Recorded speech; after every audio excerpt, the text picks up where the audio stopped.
The Thanksgiving address reminds us of so much to be thankful for, from fish in the water to animals in the forest and the crops in the field. Gratitude for nutritious food is woven throughout.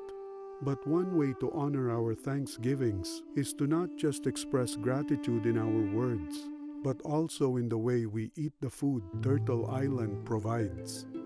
Imagine, what if we reclaim our traditional food knowledge, sources, recipes, and portions?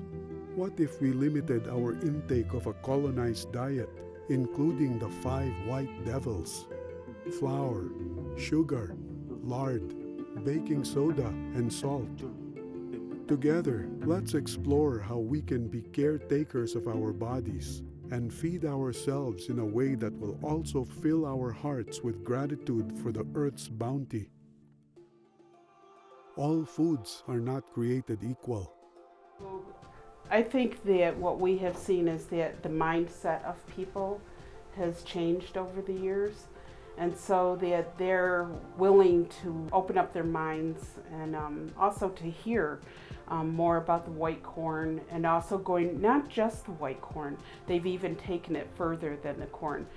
So there's corn, beans, and squash, the 3 sisters, and there's all varieties of indigenous corn and beans, squash seeds that our communities are growing now. And so they're really reaching out and they're looking for information, but they're also going back home and planting these gardens. And like at Seneca Nation, they have a farm that they have so many berries and beans and squash plants and the corn, and they're doing such good work, and they are also raising buffalo.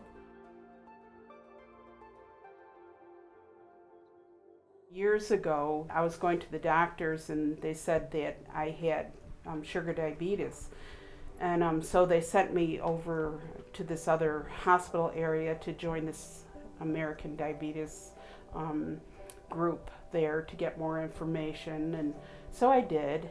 But in the meantime, we were working with the White Corn Project here. So I went back home because my husband also was saying he had been diagnosed that he was borderline.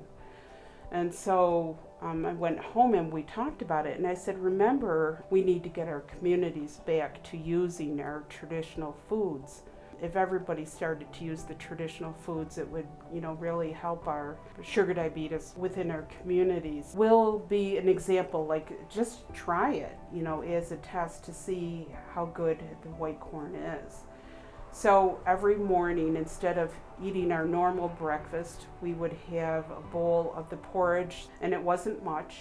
It was probably just about a cupful, maybe not even that, each, and we would put fresh berries on it and pure maple syrup.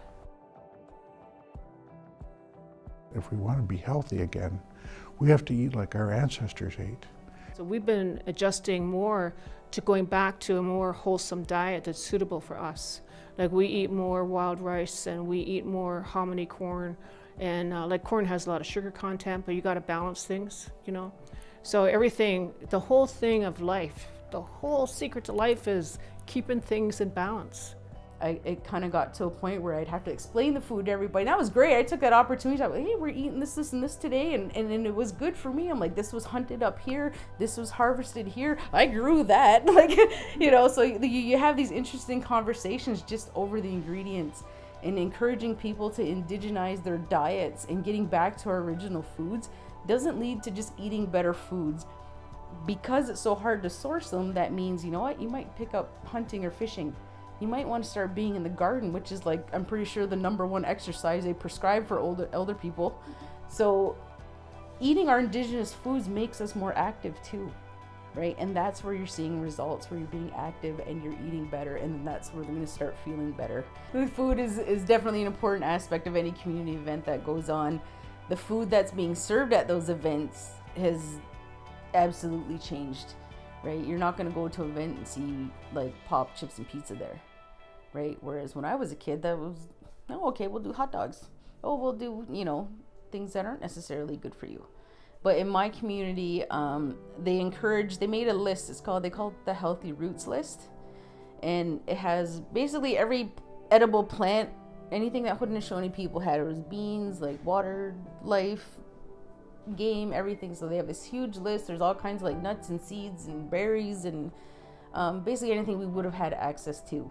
So our band council now wants local caterers to cook from this list. So it's not just, you can't just show up and say, oh, here's your lasagna, see you later, right? They want something that has that. But how can we take things like our seeds and our berries, okay, let's make a salad with it, like greens that are outside that you can add to that salad that's going to have a more benefit to you than anything that you can even buy, because that's what the state of our foods are. They care about what they look like, not care about their nutritional value, even their taste. The Western world, the Western diet, the drive-through, carbs, everything more. A big part of it is self-motivation and self-discipline and how bad you want it, because wishing is just not going to happen. Or we'd have the healthiest race going if we just wished it. But those darn carbs. The other thing is that when we cook and we have those ceremonies, we're eating with our ancestors. And when I see them, I'll get emotional. Just kidding. But when I think about when I'm cooking for my ancestors, I want to cook for the ones that I knew, right? I want to cook for my grandpa. I want to cook for my grandma. I know they're going to be there. That's a time when I can connect with them.